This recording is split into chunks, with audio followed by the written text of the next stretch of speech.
Hello guys, welcome to Happy Streamers channel. Hope you're doing well. In this video, I'm gonna show you how to make a rules channel on Discord. So guys, let's go to your Discord. Now tap on the three dot icon. Tap on settings. Swipe down. Tap on enable community. Now tap on get started. Now turn on these all options and tap on next.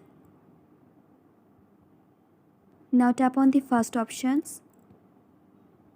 Select your channel.